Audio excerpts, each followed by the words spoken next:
Dysfunctional family is of 5 types. If you have this type of family, you know someone has this type of family, they need help. Number 1, the substance abuse family. They are the family who take drugs. They are the family who are addicted to addictions, alcohol and so on. In fact, alcoholism is the number 1 or the first, one of the highest 5 top causes of domestic violence in the world. Drugs and intoxicants. So substance abuse family is dysfunctional family. The conflict-driven family. What's a conflict-driven family? They fight over everything. When you go into their house, all you hear is screams, shouting, blame, accusations. They slam their doors, for example. They fight over remote control, TV remote control. They fight over an iPad, a laptop, a piece of glass. This is a dysfunctional family, it's a high conflict family. What does a high conflict family breed? It breeds severe mental illnesses in children, and these children grow up not able to hold their own relationships. This is a study. This is great research done in this. Examples are bipolar disorders, borderline personality disorders,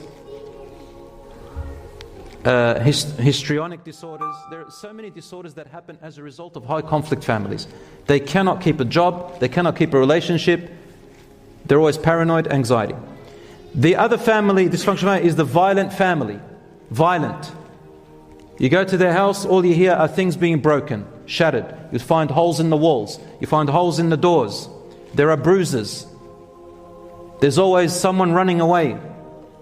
Subhanallah. The violent family.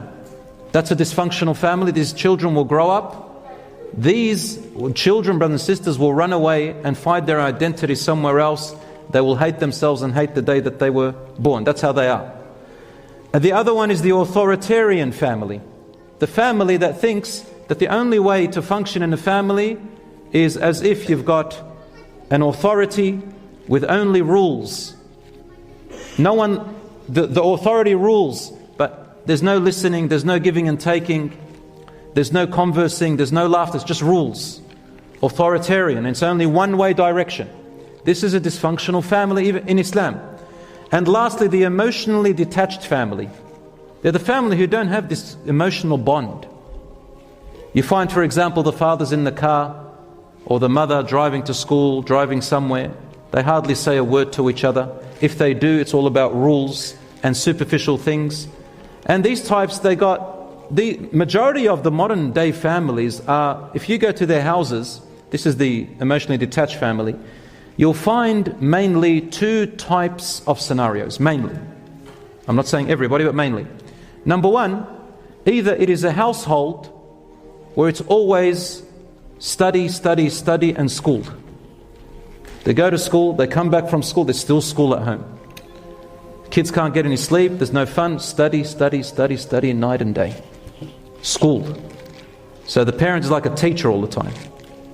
Or it's a family of just entertainment, neglect. Always on their devices, there's nothing to do, mum and dad are on their phone, the other child's on the TV, or they're on their iPads, or they're on something night and day. Just entertainment. Go on holidays, come back. Some of them have their argila and shisha in the house. You know what that is, right? Musalsalat after musalsalat, which is like series after series on TV. Sometimes we stay up till 2 a.m. and then we say we've got no time for our kids, we're tired. Brothers and sisters, this is a dysfunctional family.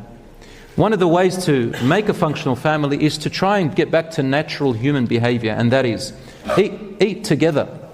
Eat together, it is a sunnah. When you eat together, you converse together and put your devices away. Rasul ﷺ said there is blessing in eating together, and it brings you closer.